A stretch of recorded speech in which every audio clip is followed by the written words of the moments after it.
Hey there, Knicks fans. How you doing? It's your boy, Jonathan Macker, with you for another episode of the Knicks Film School Podcast. A fairly pleasant episode, considering what could have been today's episode had Sunday's game gone a little bit differently. Before we get into all that and talk about the week that was, I will, of course, introduce someone who I'm going to have to say some nice things about later during our prediction section, which I'm not looking forward to. So I'll just get out the nice things out of the way now. My better half in podcast land, Jeremy Cohen. Hello, Jeremy. Hey, John. I'm very eager to hear what the glowing things are that are owed to me. I'm just mad at myself. That's all. I had a chance to take this week and I chose. Yes. I meant to say the other thing. I said that they were going to go 3-1 this week. And it was like dyslexia. I just mixed it up. That's all it was. Well, it's like how the previous week, I did the same thing. Yes. It was on me. It wasn't that you did well. It was that I did poorly. So, so we've done so many of these episodes this season at this point, and so many of them, as you often reference to, are episodes that are like would have been happy episodes, and then the week ends in some shitty way, and then we have to get on here, and it's like doom and gloom, and like we're miserable, and like the sky is falling on the whole thing. And then we got to this week, which I guess let's start here. Up until I don't know, we want to say 1 o'clock today, 3:30 today, whether you want to wait until after the win or before the game starts. Up until this game, the Sunday's game, I would argue this was the worst week of the season for the Knicks. Let's start there. Was this the worst, 6-day stretch for the Knicks this season? It's tough to say. There have been some really, really tough 6-day stretches this year. There have. I don't know. Every game gets more important as time goes on because the Knicks find themselves in whatever predicament they're in. When it was earlier, it was like, okay, well, at least the Knicks are still in the play-in territory. And now it's like, okay, well, at least the Knicks are statistically tied with the Wizards for the 10th seed. And, you could say whatever you want. That was kind of the reason why last week I opened by saying to savor a week of undefeated and Cam Reddish and all of that, because you get weeks like this one. You're a wise man, Jeremy. It's only when it comes to basketball some of the time where that can be said about me. But that's the thing. It's hard to deal with this because we talked about the stretch of games that the Knicks had, right? It was a 16-game stretch after the Celtics game, culminating with the Pelicans game, not including this Clippers game, because at the time, Paul George was healthy and they seemed like a better team than they are. And we said, okay, if the Knicks go 10-6 in that stretch, that they will be a 500 team. And John, they didn't go 10-6. They went 9-7. So just for reference real quick, they were the Celtics game I'm pretty sure the Celtics game you're referencing was the one December 18th. It was a lot after the Rockets game. Yes, after the Rockets game. So it was starting with that the game after that, which was a game against Detroit. So they exited that Boston game 13-17, 4 games below 500. And they sit there today at 23-24. But before today, because we'd ended it with the Pelicans at the time, they were 22-24. Yes. Okay. You're right. So before this, they went 9-7 and now they're 10-7 since then. So your point is basically that they did not meet expectations. Well, no, I would say they didn't. Again, but they were one game away from meeting expectations. I hear it, and I'm not trying. Listen, but here's the thing, right? I'm playing devil's advocate. Of course. It's more so, it's not like, oh, I can't believe they failed. They didn't get to 500 after that stretch. But it also is like, well, that's the easiest stretch you're going to have for the entire season, and you needed to kind of run up the score. And I get it. Their COVID obviously was a factor for at least 2 of the games with Randle, for example. Do they go in the opposite direction? Sure. Are we talking about a team that's instead 11-5 in that span. And then if they're 23-24, then, you add 2, it's 25. They're 25-22. And we're talking about a different team. We could play that game as long as we want. We could. It doesn't matter.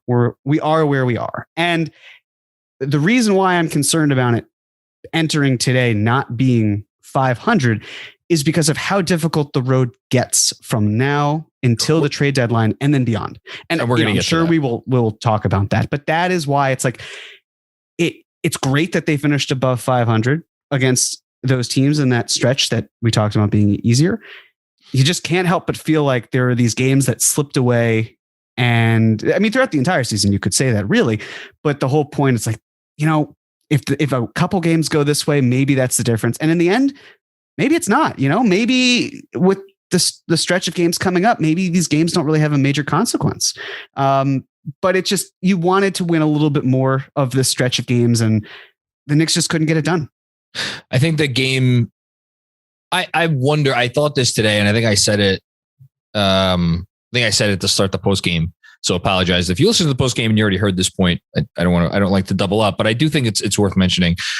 If that Burke shot goes in at the end of the Pelicans game, or if they just don't fall flat out, sorry, not the Pelicans game, the Wolves game. I'm getting my games confused. At the end of the Wolves game, or they don't call it, or if a foul isn't called and Randle makes the kick out to 3 for Burks and that shot counts instead of not counting, or if they just make any number of, or one of any number of like probably half a dozen plays that would have turned that game in a different direction. And they won that again, coulda, shoulda, woulda. And they won that Wolves game. And we're talking about that stretch in a way where, as you referenced, they actually did go instead of 9-7, they would have went 10-6, right? That would have been the difference. And now they won this game and we're okay, 11. And they're a game over 500.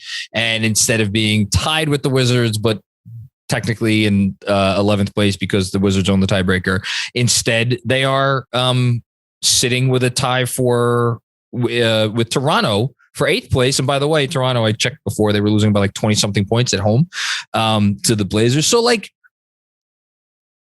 one game, I guess my point is this.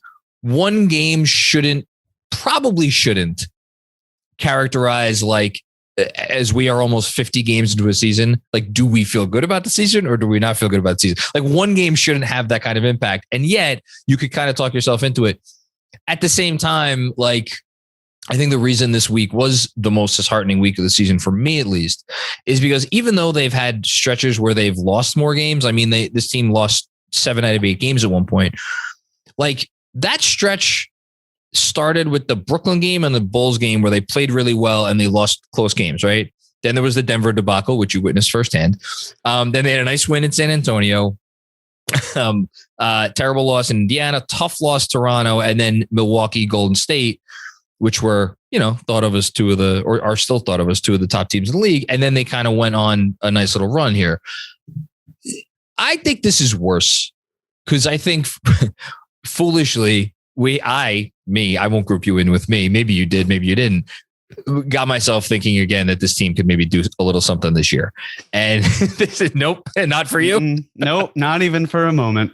At least not recent, not in the last month or so. They've been good. I mean, I'll let you go in a second, but there have been some good moments for sure. But then you hear Mike Breen talk about before or during today's game that of the 10 games in the month of January where the Knicks have played, 5 of them, the Knicks were down by 20 points or more. Yeah.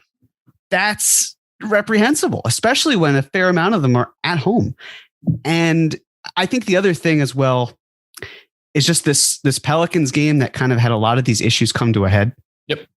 And I was prepared to say this whether the Knicks won or lost.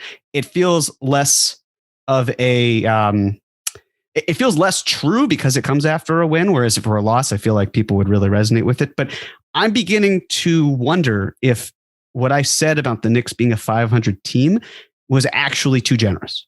And we'll certainly see that as it plays out in the next couple of weeks. I hope what I had said initially is at least an apt description. But I look at the schedule. I look at how the team has been chugging along. And I get nervous because as great as the Mavs game was, there are how many great. others that you can say, well, look at this team. And that's where it's so challenging for me, John, because I want to say, like, why, like, if I said to you, for example, why should I believe in this team? I'm not saying it as a pessimist. I'm saying it just like, what really is there that is so compelling? Because I feel like using last year of, the Knicks were this record, that doesn't matter, because the fact as well that it's a different year. And also you're playing with 10 more games. You could say, well, there are 10 more games for them to win. Sure. But the whole point is, with a condensed schedule, it was a very different situation because of how the wins played out and how much they meant. Every win, it's like in football, right? If you win, you play 17 games. Every game is more important because there are fewer of them. So that's what I kind of worry about as I watch this team. It's, what is it that is going to be compelling enough to carry forward and do something this year? So again, a little behind the curtain here. Andrew, in his rundown that he has so generously prepared for us this week, started with the good, the bad, and the ugly, and which do we want to? And this was kind of my entry into this conversation about: are we feeling good? Or do we want to focus on the good today? Do we want to focus on the bad? Do we want to focus on the ugly? And we'll get to the different stuff. But I think the reason why we have to focus, or at least despite the win today, and despite the fact that everything I just said about, like, if it's one game different, like, we're looking at things differently, and only a game under 500, and like we're seeing things from our blue and orange lens. And meanwhile, like, there's a lot of other teams out there, a lot of other fan bases who are feeling not so great about their teams either, and we just think it's us. Julius Randle, what confidence could you possibly have that this is going to get better? And as an NBA team, not all the time, but a goodly portion of the time, you are as good as your best player. And Julius Randle, and as soon as I say that, you know what half of our listeners probably just did? They're like, why do you hate RJ Barrett, John? Yes, exactly. So look, and look, this is not, and this is going to come off like shade. No matter how I preface this, it's going to come off like shade. There's nothing I can do to make this not come off like shade. But I'm going to say it anyway. RJ Barrett may at some point be the best player on a pretty decent basketball team. He looked great on Sunday. I say that knowing that he was 6 for 19 from inside the arc. I thought he looked great on Sunday. I thought he played with a purpose. I thought his shots were good. I thought even his misses were okay. His makes were wonderful. He was obviously good from behind the arc. It concluded a stretch of nearly a month where it's like, okay, this looks like he could be a real guy in this league. I went and looked it up today. He's 37th in the NBA, which is good, in restricted area field goal makes this season. Okay. 37th place. How many of the players ahead of him do you think have a worse shooting percentage in the restricted area? Judging by your tone, the tenor of my question, I'm going to say at most 4 of them. That would be one. And that player's name is Russell Westbrook, which is not where you want to be living if you're an NBA player. Russ and him and Franz Wagner, who was a rookie, are the only players who are in that range who are shooting below 60% from the restricted area. RJ is actually the only player in the top 45 of the league who is shooting. Him and Franz and Russ are the only players shooting below 60% in the restricted area. Is that a somewhat random stat that I just threw out there? Yeah, a little bit. But here's my point. RJ right now can't create for himself on the perimeter, or whatever he can do. It's like it's limited, right? Offense was running through him though a bit today, which was nice. Yes, the offense running, and I think we're seeing what the offense looks like when it could run through RJ Barrett. You're going to have some moments that are really good, and you're going to have other moments where, what did they score against Boston last week? 75 points, 75, right? Okay. It's going to be a mixed bag, and the bottom is going to be pretty low, and the top is going to have some nice moments. But even again, today, he's going to be my 3-star player of the game for Monday's newsletter. it still has to be put into the context of like, okay, for most NBA players, 6 for 19 inside the arc is not a good range. Here's my point. I've been meandering towards this. If he's the best player on your team, you don't have a very good team. And this team was designed for him to take a step up, for Julius Randle at the very least to maintain or be somewhere around where he was last season. And then you add these ancillary pieces. If RJ really is the best player on the team moving forward, is that supposed to give me more hope? I like, again, I'm not trying to be a dick. Or are you saying short? I'm just talking. I think the offense should go through him this year. I don't care how many games they win because it is for the best for the long term. I'm just talking about this year, solely this year. And that's why it's like, and again, why am I focusing on the restricted area? Because that's where he gets all his points, right? So, and look, there's other parts to this. He lots of offensive rebounds come off of his drives. He gets the attention of the center, all that shit. Still, the numbers are what the numbers are. That's the only point that I'm making here. I think that's fair. I guess to your point of how good would this team be with RJ Barrett at the helm? How many teams are successful when a 21-year-old is leading the charge as a first option? Yeah. In fact, I think that would be a very compelling newsletter if that's something you ever are interested in. I mean, I don't need a newsletter on it. It's right, but to actually quantify it, it's very easy to say it. Listen, you don't. It's one guy per draft on average. There's usually one Luka per draft, or one Ja Morant per draft, or one. Well, Trae Young. What I'm saying is, in terms of how a team progresses when their best player is like 22 or younger. That's what I'm saying. Like when they are the first option, or when they are like that sort of thing. But it depends on the player. I'm like, I'm not talking about the player. In this case, I'm talking about the team, right? How is the team going to do when the best player is running the offense and he's 21 years old? Because it depends on how good the player is. Of course it does. But I'm saying, I understand that, but I'm saying that history would probably indicate, and I don't have it in front of me, but that's what I'm saying. As a project of it, that team is not going to do very well in that player's season. 1,000%. Yes. Right. And so he shouldn't feel bad about the fact that at 21, this is where he is at. And I'm not trying to make it to be that. I'm just talking about, this is a whole conversation about fans' expectations and should we be happy or should we be sad? And people wanted a playoff team this year. And we're talking about what they're going to be. And that's all we're talking about, what they're going to be for this year. That's all. Yeah. And, again, Julius Randle played well against the Clippers. I don't know about that. He played well. I mean, relatively speaking, I would say he played well. Shot it efficiently. His turnovers obviously were an issue. Don't get me wrong. Fine. Relatively speaking. Again. I'm not trying to be a jerk, but I hear you. I get it. I know you watched the game too. Yes. It wasn't that great. I thought I said fine, whatever. It doesn't matter. The point here is he played how he played. If he played far worse and the Knicks lose this game, I guess if he plays far worse, then there's a chance the Knicks do lose this game because the Clippers were in lockstep with the Knicks. They never led. And towards the end, it didn't feel like they were going to come back and win, but they were close enough where they really weren't that far behind. And that's the thought. I mean, of course, if one of your better players plays well, you're likely going to have a better chance of winning. That you can say about any team for any of their stars. But then you also wonder, okay, well, is what we saw more sustainable? Because again, you don't even have to say it's a great game. It's a good, you can just describe it as compared to where he has been. Because when I saw him on Wednesday, Tuesday, whatever day it was, the Pelicans game was Thursday.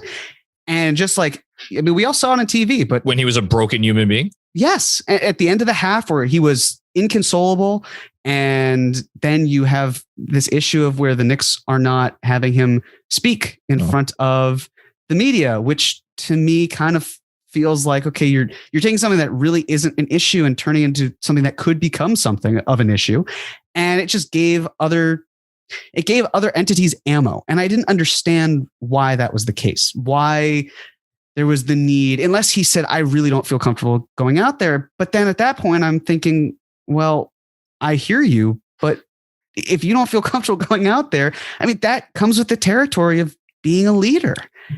And so that's why I don't want to pin blame on one or the other. It's just in general, both of them with how it's being conducted, it's not great. And it's hard to kind of have, when you say both of them, you mean Randle and the Knicks in terms and the team. of how So I thought okay. the two entities have kind of come together and I just want to make sure that's what you okay. Yeah. And so it's just like how you have a cooler head, how that prevails, because it just gets to a point where you hope for the best, but that's really all it is at this point, right? It's hope. It's optimism that things turn around. And we have like 1 year of data to show that Randle can be that guy. And we have a lot of other data to say, well, maybe he's not. And it's, again, we've talked about it. It's fine that he's not a first option. I'm okay with that. You don't have to make him a first option. That's not what his role is destined to be. But he's got to, like in this game, for example, he has to do something to be that second option. And he did a better job of it. But it has to be consistent, and no one is consistent.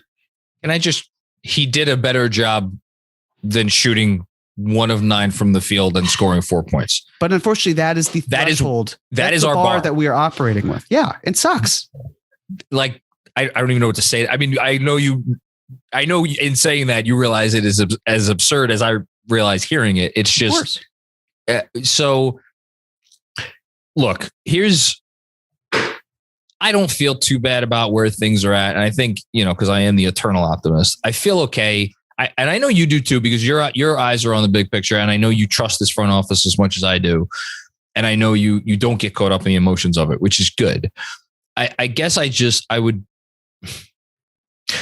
feel a little bit better if I knew for certain that this front office was like, all they're concerned about at this point is just getting the most value for this player.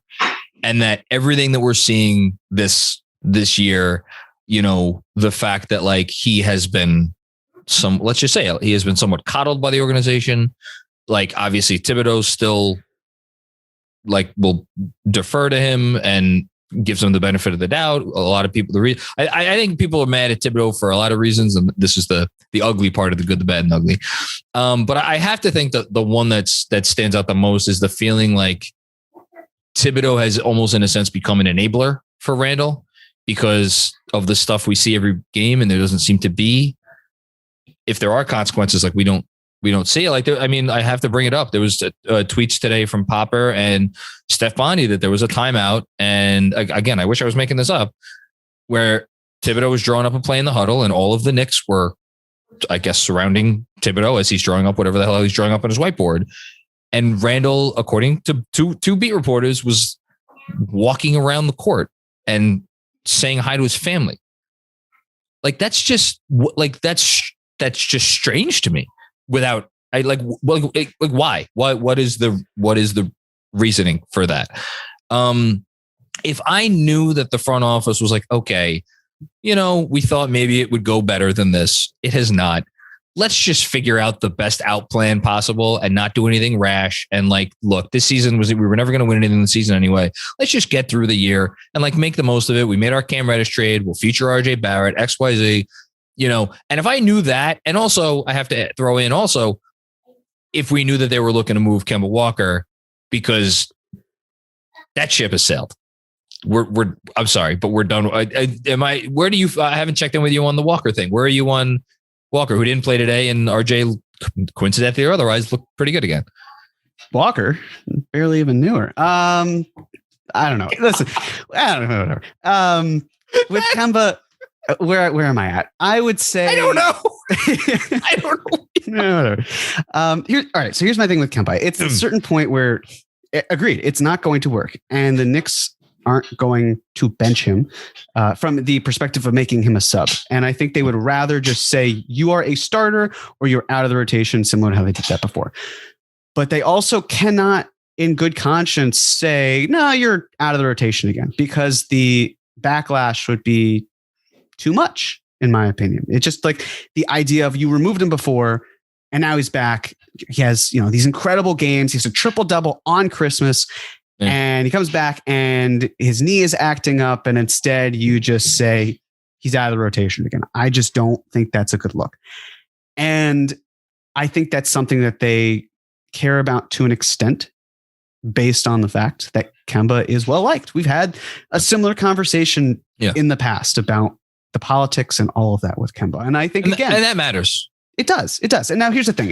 If you're going to trade Kemba, it's to a team that you feel he can, you can go do right by him. And then you can also get something positive in return.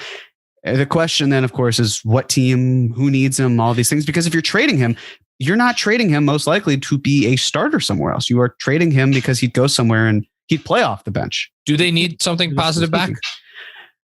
Well, I mean, they need they need to turn Kemba into something, right?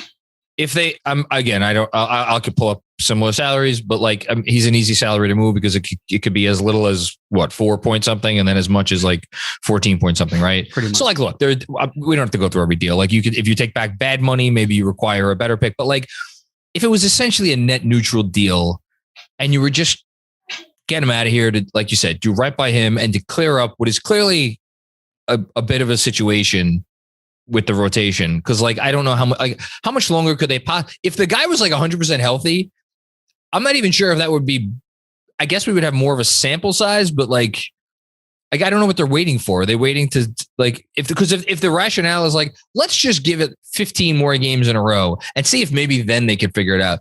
Well, what are the odds that Kemba's going to play 15? Like, it's not adding up. That's the only reason I asked the question. Is it just better to get him out of here to get him out of here? I don't think so. Again, it's the continuous soup. You got to use him in some manner. You can't just get rid of him. But here's the thing that I'm also trying to figure out, right? We're talking about the whole idea of this season. And I can't remember when it was. I know at some past podcast I mentioned where it's like a big reason why I'm not upset at this season is because this to me, like last year was great. And unfortunately for Thibs' case, it's almost like he is a victim of his own success. Yeah. Because the bar has been raised for him. And now he raised the bar for himself. He did such a good job that the stakes were raised. If the Knicks had a record similar to this year, people would have been happy. They wouldn't have been thrilled, but they would have said, this was a team that was absolute crap. They are clearly on the way. They're doing better. You replace it with, last season with this season, and then it's just a linear line, or just linear, but it's not linear. It never is. But so it goes back to, again, okay, let's say good things don't necessarily happen to this team. What is really at stake? Like what is the worst thing that could really happen? And you could say a lot of different things, but assuming health stays the way it is. Yeah. So the Knicks flounder. That sucks. It really does, because we all want to see the Knicks do well, but it's not like there's really going to be a star likely on the trading block that will be there in the offseason. And guess what? If there is and the Knicks do worse, well, they have a lottery pick, might even be top 10 that they could offer because they're already dealing with a logjam of sorts anyway and need to consolidate. Can I answer the question? Yeah, please. I think my simple answer is I'm going to go back to the first thing I said.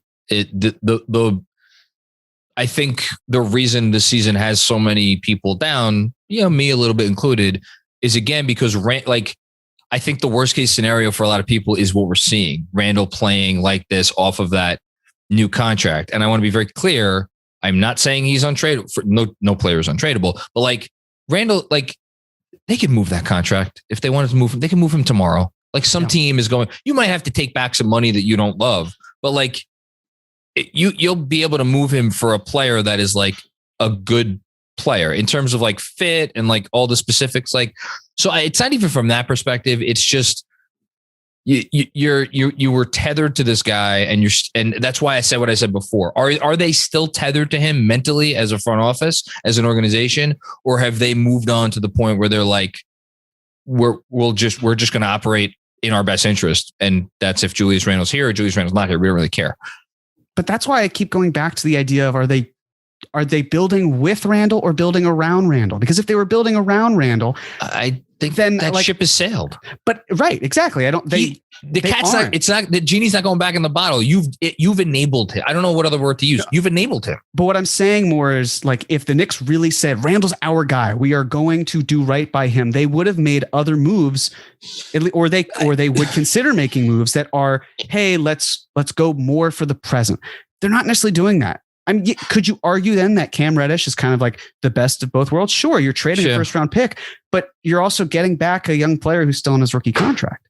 And so it's that mindset of like, what have the Knicks done to really trade solid assets and package them for? You're talking about the front office, though. I am. I'm talking about what we're seeing on the court. What we're seeing on the court is a player who clearly believes I am still the man. I'll give RJ his pittance a little bit more, but like we see him monopolize these possessions. Like that's not a guy who is like slowly becoming accepting of a different role. I don't see that, at least, you know. I will say, look, I understand where Randle's coming from, because what he would say is like, last season was a top 10 NBA player. Yeah. And I know that when I'm on my game, I can do well and I can be that guy. And we could say, well, guess what, Randle? It's not working out that way. You look at your percentages, we look at your shot distribution. We do say that. We look at your effort. We look at all of these things, and you're not that guy, pal. That's not who you are being right now. If you called Julius Randle pal, he would knock you the fuck out. I don't even care what you would proceed it. Yeah, 100%. Or he would just block me on Twitter. But that's only half of us for now. Touche. Yeah. But I do want to say one thing about Julius. So please. I was at this Pelicans game, and I saw the comments afterwards that Josh Hart had about the booing. And he said, sometimes it felt like 6 on 5, but it wasn't so much that the crowd was in it on one side or on the other. It's like they knew that the Knicks fans weren't in the Knicks corner, but they also weren't in the Pelicans corner. And I just think about, there were other people around the whole stadium, but there's especially this father who was fairly close to me, and he would vociferously boo really loudly. And again, I am not saying fans should not boo. They have the right to do what they want when they get into the stadium. They can say what they want online, whatever it is. But the thing that I thought about was like, well, to this dad who's booing, it's not helping. The only thing it's doing is helping you. It is you feeling powerless in this situation, feeling like you are able to say, hey, by booing, I'm voicing my displeasure. Yeah. And what does that really change? Well, clearly we can tell that Julius is not motivated by people having negative reactions. We can point to one game where it went well and he booed them back, and then it's only come back. Went really well. Right. It started this whole shitstorm. Exactly. And so again, it's not like, hey, dad of this child and other people around, don't boo. It's just consider the fact that that's not working. And you could just keep booing him and we could see similar things. I'm not saying applaud. I'm not saying, feign some sort of appreciation for Julius. You don't have to be so vocal, because he knows that he's in the doghouse. We know that Julius is not playing well. He knows that we know. Exactly. It's just the mindset of like, maybe if we just try to ease up a little bit in terms of how we are projecting, maybe it changes something. And if it doesn't, then so be it. But like, I felt terrible for Julius when he's hearing, we want Obi chants, right? Yeah. Because clearly if Thibs isn't going to play Julius with Obi, then it means only one thing: we don't want you. And someone made that distinction. I know that for the Strickland, Jeff Rasmussen had a great piece on the post game for that as well, for the Pelicans game.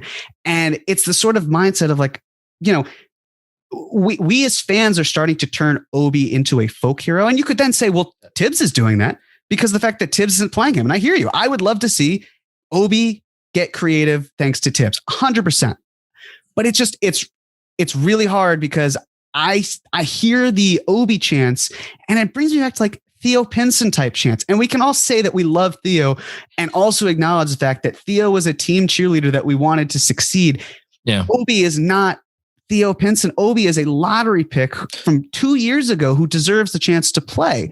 And it's just like, it hurts to see Alec Burks get called up instead of Obi when the Knicks are down 3 centers, obviously. But then when it's other moments, it's just like, again, Thibs can avoid this by playing Obi. Obi could probably avoid this by maybe playing better practice. Thibs always talks about how practice is the first thing, but he can also do stuff in games like, box out better, like rebound better, like stay with his man better, like not give as much room, like all the little things that Thibs obsesses over, that Obi is like hit or miss because he's a second year player with certain deficiencies. And oh, by the way, he's made 7 3-pointers, whatever the hell it is. Like there's a reason that this guy is not playing more minutes. And I'm sorry that upsets a lot of people to say that, but like if Thibs thought he could help him win games, Thibs would put him into games. Like, I don't know. That's why, like, Andrew put this in the rundown as like the ugly part of it of like, this whole like Thibs versus I'll go on my rant now. By the way, I agree with you 100%. I've never booed. I will never boo. It's pointless. I think it's stupid. You can do what you want. You pay your money. My solution is I just don't pay money to go watch this team play. I say that as someone who obviously now I sit here and I do what I do after the game. So there's like a reason I can't go to the games.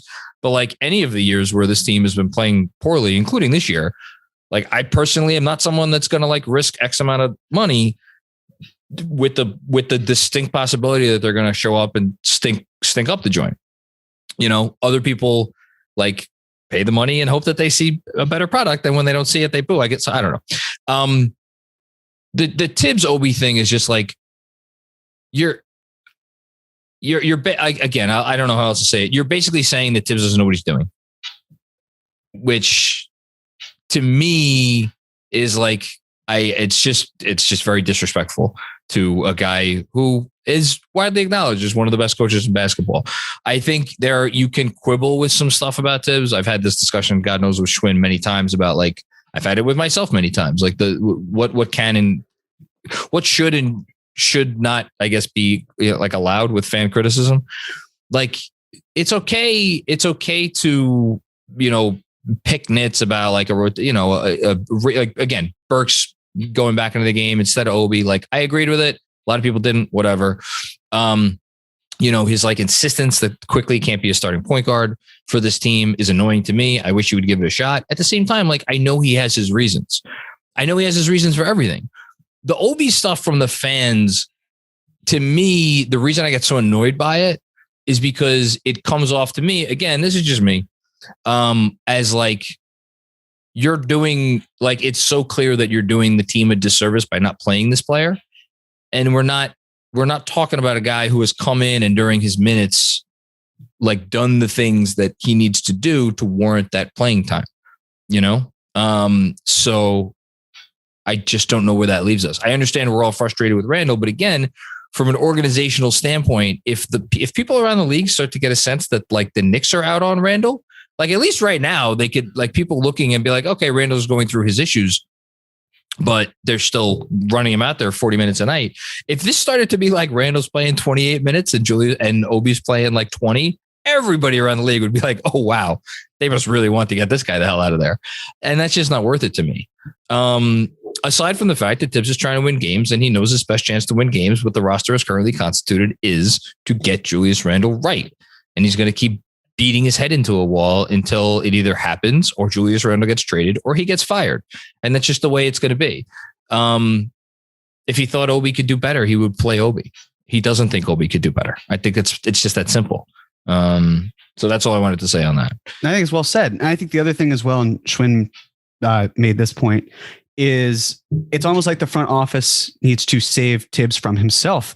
But that's the challenge where we talk about this season and how there's not a ton that's at stake. And it's not the worst thing in the world by any stretch if the Knicks are just simply kind of a development team. But until that happens, where Thibs is, saying is told you're going to develop these guys, he's not going to do it. And he has control of who's playing and who's not. I think the frustrating part as fans is how we grapple with, okay, this team's competing, but it's also developing. And how do we balance these things? Because it's really fucking hard. It is. I mean, think about it like this, right? For every Obi Toppin, there's a Quentin Grimes. For every Emmanuel Quickly, there's a Mitchell Robinson. These guys, it fluctuates. And I'd love to see all of these players get more time. But at a certain point as well, like there are guys who are getting these minutes. We just often don't focus on them because I think, at least from what I see, naturally, there's just a sense of being cynical, which is understandable. But then it's like, again, there are still good things developing here. So development is code for I'm going to make decisions that are not in the best interest of winning the game. And I think we've seen coaches in this town play every game to win it to the detriment of the organization during seasons where they are out of it in January, or really realistically like December. That's not this season. Unless the Knicks make an organizational decision that says we are no longer prioritizing winning this year, Thibs has no choice but to make the decisions that he thinks will best result in wins. That's an organizational decision that they have not made yet. And quite frankly, I don't think they should be making that decision yet. You should not punt on the possibility of a playing game when you are literally tied for the play-in spot, right? Like, there will be time to do that potentially in the last 10, 15 games of the season. We'll go through the schedule right now. But it's not time for that yet. So like, that's what you really mean by develop. It's like, we don't care about winning anymore. And that's not, they can't not care about winning. Not yet. Maybe we'll have a different tune in 3 to 4 weeks. Not yet. Especially because then at a certain point it flips, right? And then it's like, okay, we're going to focus more on, or as fans, we focus more on losses perhaps instead of wins, because it's not, we say, yeah, if the team wins, it's great. And if it's the younger players, if they lose, so be it. But then when the younger players win games, the thought process is like, oh, well, maybe if they hadn't won an extra 2 games before, or they had made the decision earlier, then this would have happened or that would have happened. And it's all like, you could find whatever narrative you want. Like, anytime it's there. The same thing happened in 2018, where it's like, I can't believe the Knicks did this and didn't go for a star in the top of the draft. It's like, yeah, I hear you. I get it. But at the same time, there's also talent that was behind them that they passed on. And they, you could say, well, they tried building around Kristaps Porzingis. Like, yeah, they tried building around their 4th overall pick and the guy they thought that they could win with. And then they decided, well, we can't really do that. And we're not going to do that. And that's the biggest thing where it's, like, I keep going back to this front office and how good they have been with their picks. And as much as I would love to not have to see this team trade up for a player that they might like, it's also like they've knocked it out of the park at 25 twice. They've done a pretty good job. It seems in later rounds as well, or, the 30s, and you hope 100%. Right. So with that in mind, it's, well, you hope for the best, but then what is the best? And that's relative. Everything's relative, as you know. So yeah, before we give out our game ball and put someone in detention, we should note that as of today, the Knicks have the hardest strength of schedule remaining in basketball. Number 1 in terms of the 54.4 winning percentage for the 35 games that they have left to play. Even more disconcerting, as I'm looking at the list that was tweeted out by the Knicks Film School account earlier today, I do not see one team, not a single team, that they are ostensibly competing with for a play-in spot in the bottom, basically in the like the bottom half here. So it's like the next, like, everybody that they're competing with really kind of has a relatively easy schedule, or at least a schedule that is like easier than the median. And I'm talking about the Washingtons and the Bostons and the Charlottes and if you want to throw Cleveland in there, the Clevelands of the world. Who else? Atlanta, Toronto. Like, none of those teams have a particularly difficult schedule, and the Knicks have the hardest schedule. In the immediate future, we don't have to go through the whole thing, but like, you want to go through the deadline? Yeah, let's go through the deadline. So, through the deadline, they have 1, 2, 3, 4, 5, 6, 7. Well, are we counting the game? We won't count the game on deadline night. We will not. So they have 6 of 8 on the road.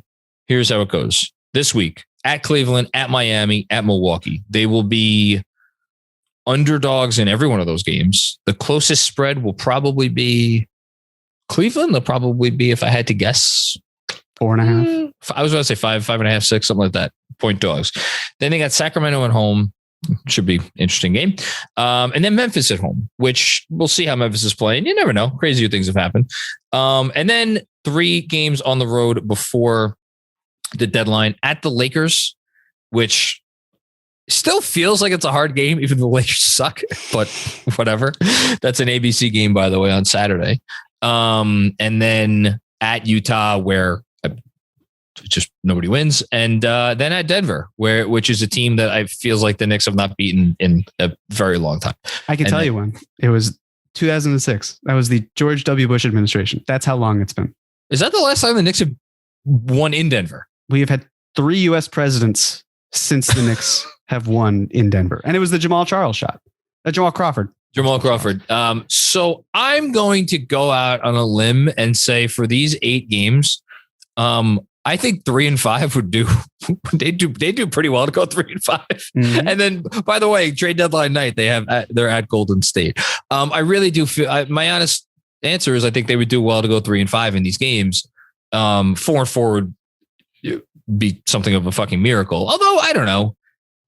But let's say they're 3 and 5. Yeah. So let's say they're 3 and 5. So they 26 and 29. 26 and 29.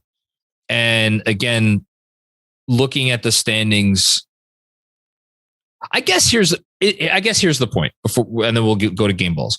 Is there anything that this team could do over the next 8 days that would get them to materially alter their approach at the deadline in either direction? I'm honestly not sure that there is. I think I'm trying to figure out what to save for when we actually do dive into more of a trade thing and what we. Okay. So saves enough. The point is, I mean, again, I think there are too many players who need minutes on this team, and we could say injuries and how it shakes out and all that. Sure. But at the end of the day, there are guys who need to play, and we can't. Like Cam Reddish came from a team where he had very few avenues to play, comes to New York, says to Rebecca Harlow about how he's really excited to be in New York and the opportunity, and he loves that the logjam, so to speak, or whatever, it's competitive, and it's like that's the same thing you had in Atlanta. It's just not a fresh start, and that's of course then it gets you thinking of like, well, if he's excited about it and the competition and all that, like, does he know something that maybe we do not? And it's not obviously like, hey, we're going to trade X player and you know this and no one else does. It's more just the mindset of, give us time. We're working with this. And that's the other thing I do want to talk about is with Cam Reddish as well. Sure. Obviously he did not play very much today against the Clippers, and people naturally are disappointed. And I hear that. But again, I look at it as, okay, let's assess the Cam Reddish situation on February 10th.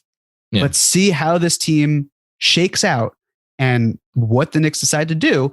Because again, Thibs has his hands full. We can say, hey, let's put this veteran to the side and give Cam Reddish all their minutes. And it's just not going to be realistic.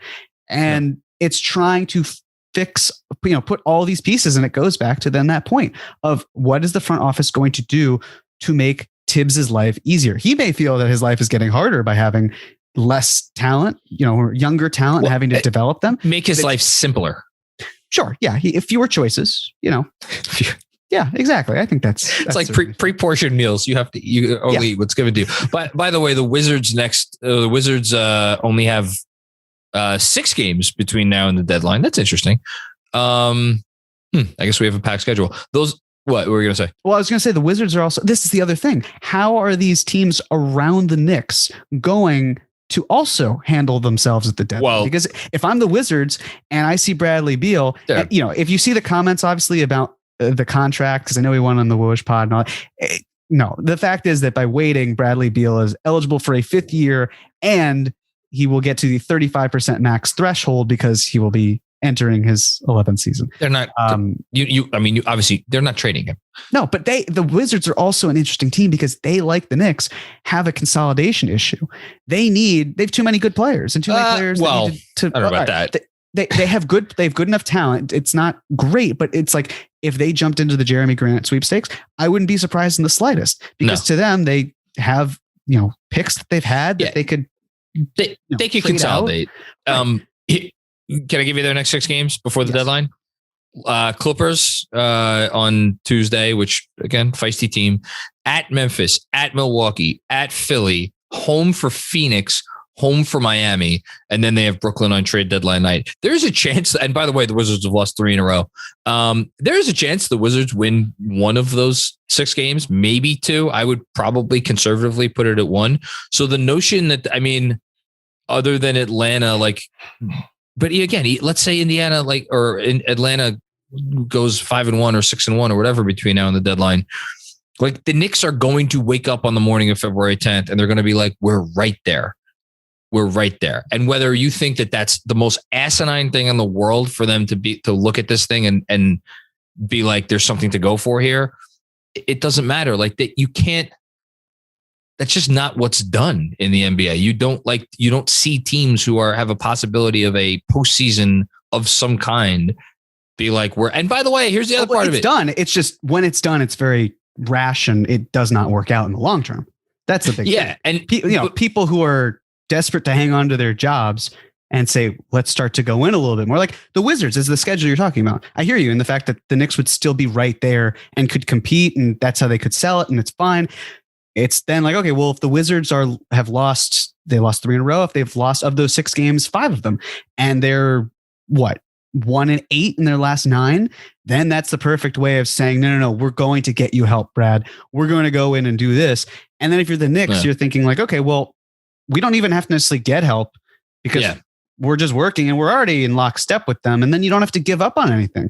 You could still trade from a surplus and still be able to be in it. And at the end of the day, if you get knocked out as the 10th seed, does that suck? Sure. But you can still say, hey, we made the play-in tournament. We did what we had to. Aside, the reason I don't think they're going to be like crazy sellers is because, again, what's their best asset? Alec Burks. What are you getting for Alec Burks? I'm not even sure Alec Burks would get a first round pick at this point. I'm going to be interested to see, you know where I'm going. Are there rumors that come out week of just like teams are calling the Knicks about a certain someone? Listen, crazier things, right? I'll say this. Going into this week, I felt like it is out of the realm of possibility. It's not going to happen. The Knicks are not going to trade Julius Randle. And now I feel like it's really highly unlikely, but it's moved just enough where it's like, it would not shock me, but it would really, really surprise me. So you're saying there's a difference. So you're saying there's But that's the thing. It's like, again, I don't see it happening whatsoever, but I could see a world in which maybe it happens a little bit more likely. So no, let's just, look, we'll cover this in our trade, but like some team would have to, unless there's 2 things that could happen. One, it could be a star first, or a big air quote star for a star trade, in which somebody gives a pick or something or whatever, or some team could just get fucking desperate and be like, we think Julius Randle could help us win a playoff series if he's our second or third best player, and give the Knicks something that they can't turn down, which I remain skeptical that is going to happen. That's all.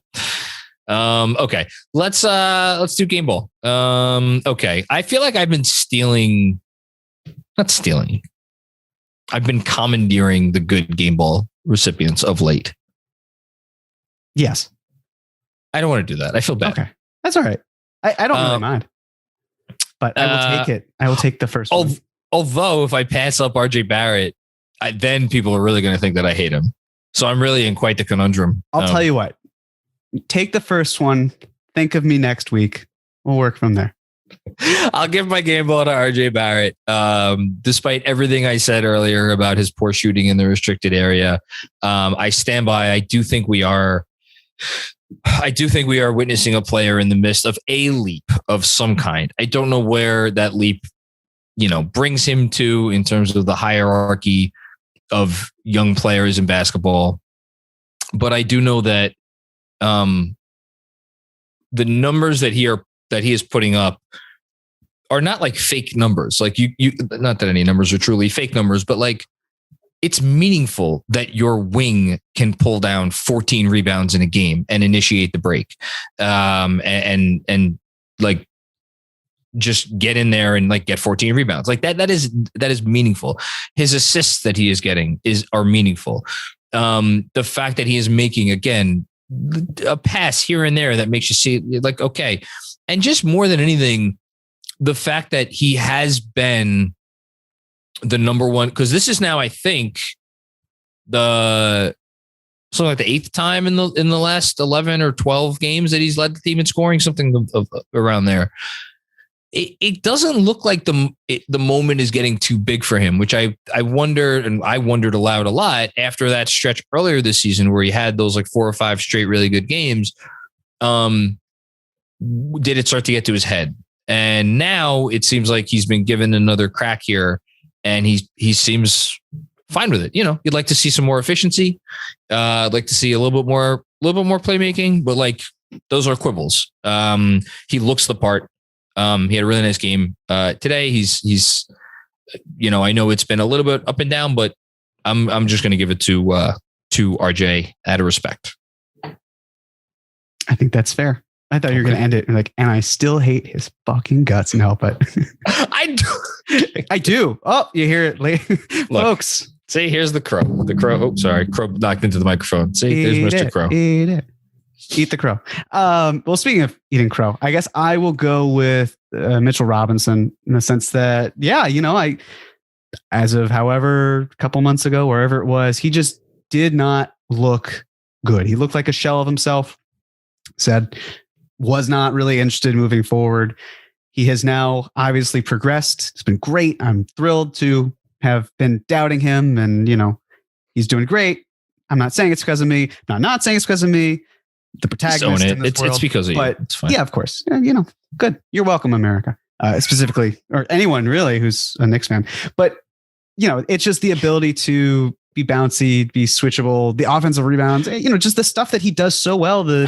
He's finishing at the rim at an even better record than he did when he set the historical record for finishing or for field goal percentage. So it's great to see.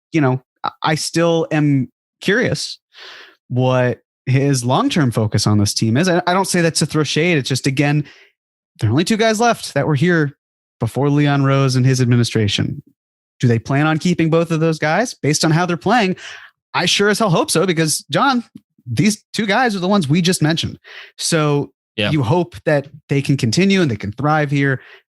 It'll just be really fascinating to see if they're still in their vision moving forward past February 10th. And I hope for Mitchell Robinson's sake, especially with that ankle injury, that he is part of the plan and you can work something out with him. I too hope that Mitchell Robinson is okay. Because again, I feel like we've done the up and down with Mitch so many times. And I feel like Mitch at this point is almost like the ex that you keep going back to, that has scarred you. Because it's like you're ready to believe, and then he has another stretch where he either I don't want to pin him as injury prone, but again went down today, landed the wrong way. Like, was that his fault? No, but it is what it is. It feels real this time. We'll see if it is. I just looked it up. He's second in the NBA in offensive rebounds over the last 15 games. Not per game total. I think he's fifth over on a per game basis over the last 15 games. Like, he's doing all the things he needs to do. The defense has been good. And he's shooting it, obviously. What is he shooting over the last 15? Shooting 79% from the field over the last 15 games. That's pretty good. That is pretty ridiculous. Yeah. Good job by you. Okay. Detention.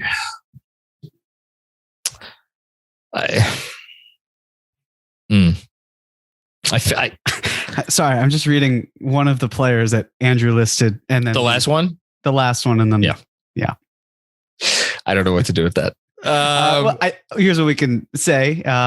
It was funny for me to listen to the pod you did with Chris Herring, which was great, and I enjoyed it very much. And hearing about how the league has really tried to make it so that era of basketball does not happen, and then Grayson Allen barely gets suspended, and it's like, are you really same thing with Isaiah Stewart? Like, there has been, I mean, that was very different, obviously, than what Grayson Allen did and the history that he has. So don't get it twisted. Very different situations, but at least in terms of if violence is really something that you are trying to prevent on an NBA level, maybe make it more punitive. I don't know. Just a thought.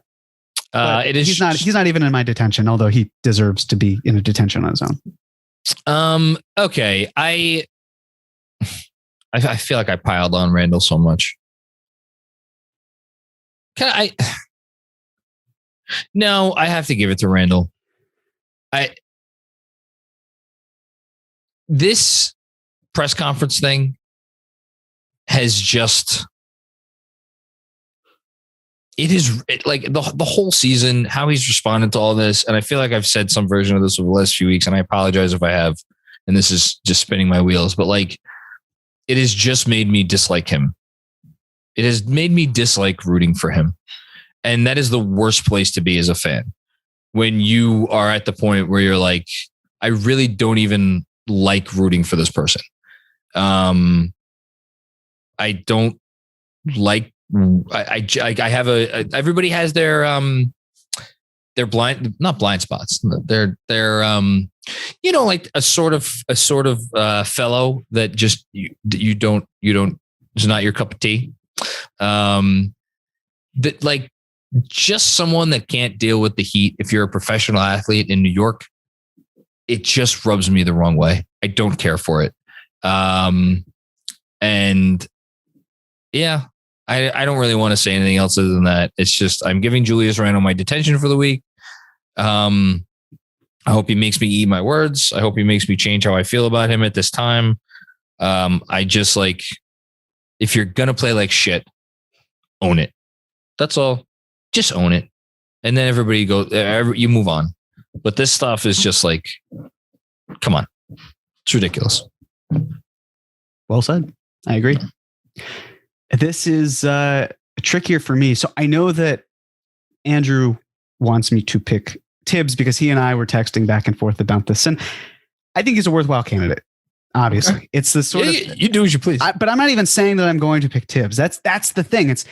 We have talked about it before, and the development factor where some guys are doing great, some are not. And is that Thibs? Sure, but it's also the players who are playing well and earning themselves in the rotation. But then you see games like the Minnesota game, and how infuriating it is that is a team that is primarily older, and or not the Wolves, but the players that he played, right? It was mostly 7 guys who are all veterans who just, it wasn't going as well as it should have been, and leaning on them. Or the Pelicans game where RJ was okay. The rest of the starting unit was not. No. Why is RJ Barrett not playing any time really? At least towards the end of the game. Yeah. So, that's fair. But that's the thing. It's like, well, what other candidate is there really? We talked about a bit about Kemba and how it's not working. I thought about giving it to Kemba. That would be my guy. Also, by the way, yeah. Tom Thibodeau in that Minnesota game, the team played a 10-minute stretch after halftime, after adjustments are made, where they looked probably better than they have at any point in time this season. I'm just throwing that out there. They did look good. They did. But you can give it to Thibs. Give it to Thibs. There's no other obvious candidate, like you said. No, but but that's the thing. I do also feel like Kemba is worthy of that, because it's like, I've gotten to the point now, similar to how you feel with Randle, where I look at Kemba, the hometown kid, Knicks fan to his core. And I just, every time he's on the court, I just like, I feel kind of sad. And I just feel like maybe the team is better off without him. And the numbers, of course, back that up. And the eye test kind of feels that way too. And then it's frustrating because I see Alec Burks being a starting point guard, and he's not a starting point guard. No. And it's just like, well, then Burks is suffering, but then Burks can't slide back to the role he was in because now you have Cam Reddish there. And it's just like, how do you make do with these things? And it's like, the reason you were trying a lot of this out is because you are not getting what you need from Kemba. And I don't really know how you, number one, get what you need from him this season, or number two, get him somewhere and then get someone back who does do the service that you need. And of course, then others would say like, well, then start quickly. And I'm not against that by any stretch. I figure at this point, you would like lose. That. I mean, granted, quickly started 5 games in his NBA career, and the Knicks have lost all of them. But if that's the case, then I don't know how we can talk about stakes and not the dish, but what's at stake, and be like, hey, well, quickly shouldn't see time as a starter. Because again, if you're going to have someone like Alec Burks, who is just not a driving point guard, he's not a point guard, period. He doesn't drive a lot, and especially doesn't finish well there. And then you have Emmanuel Quickley, who drives more and is still a better finisher. Not by a lot, but enough, where it's like your biggest argument is that if you're Thibs, you're leaning on the veteran. Quickly with RJ and Randle, by the way, this season I don't know, I had him in the newsletter towards the end of or the middle of the week. I forget.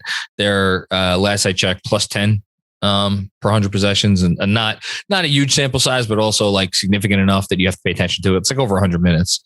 And sorry, that's with Kemba off the floor. Yeah. And it's a chicken and an egg thing, right? Do you blame Kemba because of the fact that he's not good enough? Or do you blame Thibs because he doesn't realize that Kemba's not good enough? But he did. That's the thing. He did realize it wasn't good enough. And then he was kind of like, I don't want to say cajoled into playing him, but he essentially had to because of COVID. And now we're back in the same situation that we were in previously. And like, that's the thing. It's so hard to pick between the two of them because I feel like you could equally put them both in detention. So I'm going to blame both of them in that. There you go. Put both of them in detention. That's fine. Yeah. Took a while to get there, but we finally got there. I think Thibs earned it this week. I think that's fine. Hold on. Now you got me curious. Randle, Barrett, Quickley, 180 minutes this season. 5.1 net rating, 103.5 offense, which is actually terrible. 98.4 defense, which of course would be like the best in the league. I don't know how many of those minutes Walker was on the floor for. I can't imagine he's on the floor for that many of them. And they have a 500 record in those 30 games that lineup has been used. I'd like to see more of it. We'll see. Okay. Prediction time. Okay. Let's see if I can get it back. So as we said, this week, 3 games, all on the road, all against good teams. The Cleveland Cavaliers. That is on Tuesday. No, it is not on Tuesday. That is on Monday. That is the day that you were listening to this, probably. At 7 p.m. Then on Wednesday, they are at Miami, at the Miami Heat. And that is our playback game of the week, I see here, for all of our patrons. Shout out to all of you. And then Friday night against the defending world champion Milwaukee Bucks in Milwaukee. And then the Knicks have the weekend off. And then the next time they play is after that is against Sacramento. So you have the honor, my friend. I'm very curious to see which way you go with this. I am. But just before that, you said it was Randle, Barrett, and IQ on with Kemba off that you were curious about in terms of the numbers? Yeah, that's the one I just didn't have time to look up on Cleaning Glass. So, you have it? Well, I have it on PBP stats. Oh, okay. And it's 41 minutes in total. So small sample size here. How is that so different from? Well, because that's minutes versus possessions. That's why. No, something's wonky. Anyway, what is it? It's a net rating of positive 7.3. It's 103.6 on. 103.6 offensive rating and a 96.3 defensive rating. Okay. There you go. Again, well, worth trying, doing something. I would like to see it.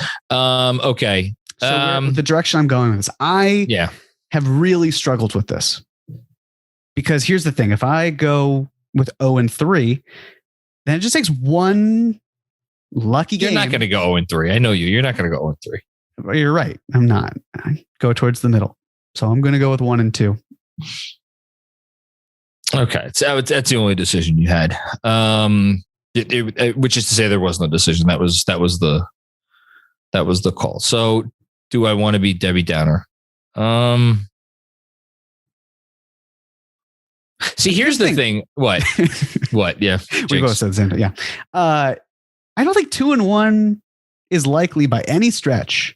But when we saw the Knicks go into Milwaukee, I understand they were not fully staffed, but we saw them do it. I don't think they're going to lose all 3 games. I'm going to say that right now. I do not think they're going to lose all 3 games. I think they will win at least one of these games. So if I truly, I believe that they will win one of these games more than I believe any other thing. So if that's the case, I have to take 2-1. Yeah. The margin of error, as we've talked about. I don't know. I have a funny feeling they're going to watch they lose by fucking 30. I have a funny feeling they're going to show up for that Cavs game. No Rubio. Yeah, no, I mean, the Cavs, we have a second, right? And then we're just going to do a quick producer's corner. The Cavs, by the way, still have the best net rating and point differential in the Eastern Conference, which is just ridiculous. Cavs are two games back in first place, by the way. They're fun. They're really fun to watch. They are really fun, and they're like legitimately good. And like I first made my Darius Garland love known on like the first awards Patreon episode that we did at the beginning of the season. When I said I thought he should be the runaway favorite for most improved player, and there's not much that has happened since then to make me think that was like a ridiculous take. He's just really good. So they won 5 games in a row, 4 of which were on the road. They beat Sacramento in Sacramento. They won in Utah by fucking 20. Then in San Antonio, in Oklahoma City, they lost in Chicago. Oh, sorry. No, sorry. I'm off track here. Then they won against Brooklyn at home. They lost in Chicago. And then they're coming off a game on Saturday against Oklahoma City that they won at home by 13. So I don't know why I think that the Knicks are going to play well in this game, but I think the Knicks are going to play well in this game. All right. 2-1. Yeah, that's what it is. All right. We'll do a little producer's corner. Sure. We do not have a producer here to do producer's corner. However, we have to give a plug to our podcast cousin Final Review. One, because they are awesome and amazing, and they put out a wonderful episode this week, which I am about 25 minutes into. It's on Do the Right Thing, Spike Lee's 1989 masterpiece, which is I'm enjoying very much, and I'm particularly curious to listen to the rest of it because I have taught that film several times, and I feel like I've probably watched that movie as a result of that more times than any other movie since I've been like a kid. So check that out. But also, one of the hosts of the show, Bernardo Zarowski, my buddy, it is his birthday coming up this week, and in honor of Oz, they are doing his favorite movie, which is Before Midnight. So have you ever seen Before Midnight, Jeremy? I have not. Oh my goodness. Do you know, are you aware of the before, I don't know what the official name of it, the before after trilogy? It's Before Midnight, then it's Before Sunset. Then I think it's after, I'm going to get this wrong. I'm going to get yelled at. Then I think it's After Midnight. Well, whatever. I don't know it. You're not from, okay. So this is all from those are all films from Richard Linklater, starring Ethan Hawke and Julie Delpy, I think is how you pronounce her last name. Again, I apologize, Andrew, if I screwed this up. So we will do Producer's Corner ourselves. Favorite Richard Linklater films. I'm not sure if you have one on the tip of your tongue. I'm happy to go first if you would like. I did. I know Richard Linklater. I was trying to see what all of his work was. I've seen some of Dazed and Confused. What I saw was great. It's a popular one. I did like Boyhood. I thought I was expecting it to be, very cool in the sense of, oh my God, they've followed him for these years. And it was, but it didn't move me quite in that way. Okay. I kind of have to go with School of Rock. Wow. Yeah. School of Rock. That's an upset. I love School of Rock. Can I just say, School of Rock is a wonderfully fun movie. I enjoy the hell out of that. I've seen it several times. Still, that's bold. I'll take it. That is bold.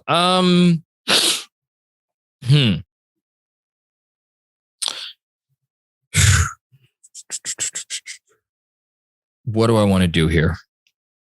I'm going to go with one of the trio of movies that you have never seen. It is, by the way, it is Before Midnight, Before Sunset, and then Before Sunrise. So it is the Before trilogy. I got that right. So there's no after. I thought there was an after in there. There's no after. I'm gonna go Before Sunset. Yeah, I'm gonna go Before Sunset. I think it is my favorite of the three movies, although I would give strong consideration to Before Midnight, which is the stage of life that I am in right now with my wife. We not that to say that we are like that the couple in the film, but like we're of that age range, or at least closer to that age range than the other age ranges. Still, I think the Before Sunset of it all. That's a magical movie. Can I just tell you, you should spend. You're in a happy relationship, right? Yes. Okay. You should spend a weekend with your better half, not me, your real better half. And you should watch all three of those films. They will change your life. Fair enough. They're really good. I will put them on the list. Yeah. This weekend, have you seen, do you know Station 11? I'm familiar with it. I have not watched a second of that program. Watch the first 5 of 10. It was very good, but also kind of terrifying at the same time. So I don't even know what it's about. Is it like science fiction or something? Yeah. Basically it's sort of like the world that we're living in now, but just things get a lot worse, like a lot worse than what we're living in terms of mutations and flu. But yeah, it's one of those things where you maybe don't want to watch it because of what's going on, but it's nowhere near quite that level. So I got you. Worth it. Yeah. All right. Well, shout out to Richard Linklater. Shout out to Bernardo Zarowski. Happy early birthday, buddy. And shout out to Andrew Claudio, who's going to be producing this after the fact. You are amazing. And of course, shout out to you, Jeremy Cohen. I think we did well today. Any last thoughts before we leave? I guess, should we offer some sort of words in the sense of if things do not go well this week? Should we offer some like a eulogy? Should we eulogize the season before it's dead? Not so much eulogizing it, but maybe some words of caution to live by should things not go the way that we as Knicks fans want it in terms of a win. Yeah, I'll offer something real quick. The hell, I love when my computer does that. Trust. I personally, this is what keeps me asleep at night. Gets me to sleep at night. I trust the front office. I don't trust Julius Randle as far as I could throw him.